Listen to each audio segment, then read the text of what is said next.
Сіздермен құрметті әріптестермен бүгін сіздерге Умаикра сайтында түрлі әдістерді көрсетемін. Ол үшін алдымен сайтқа тіркелесіздер. Менде тіркеліп тұрғандықтан бірден шығады. Мен бірден ойынды құрастыруды бастаймын. Мінекей осылай түрлі ойын түрлері шығады. Соның ішіндегі мен редактор игры дегенді басамын.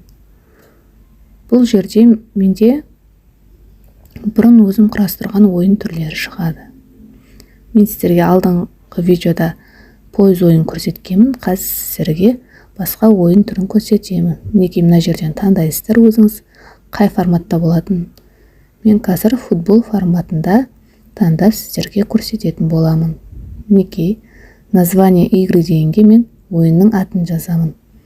Мен математикалық футбол деп алдым. Енді астындағы пәнге мен математика деп басамын. Ары қарай создать игру деп басамын. Қазір мінекей загрузка жүріп жатыр.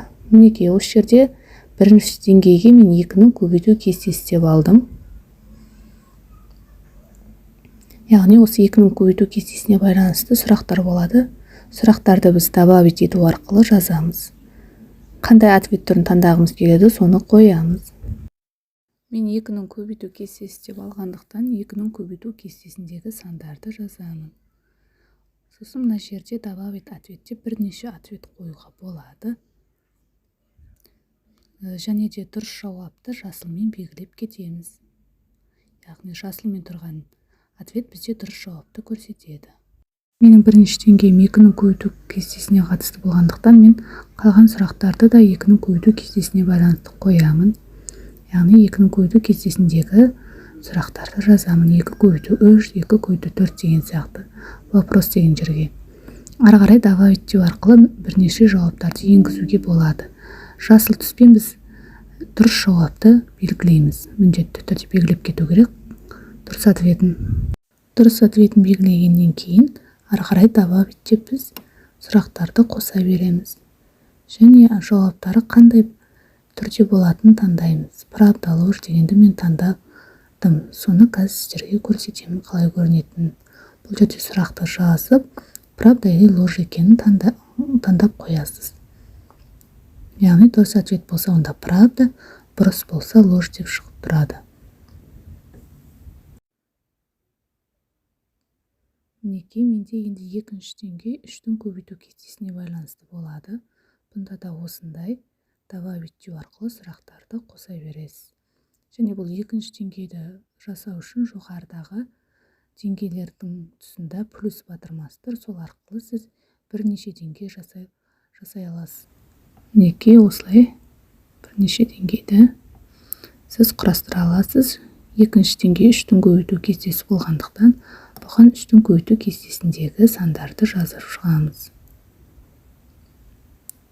Сосын оның дұрыс ответін таңдап, ары қарай добавить дейміз.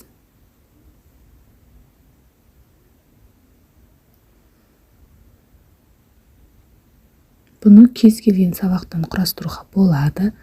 Яғни пәніңізге қарай өзіңіз бейімдеп аласыз. Және дұрыс жауаптарды да 5 қылуға болады бір сұрақтың жауабын.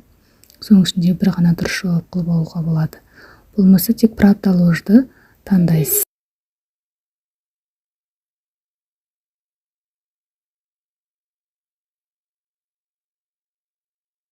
Мінекей мен тапсырмалардың барлығын дерлік енгізіп болдым.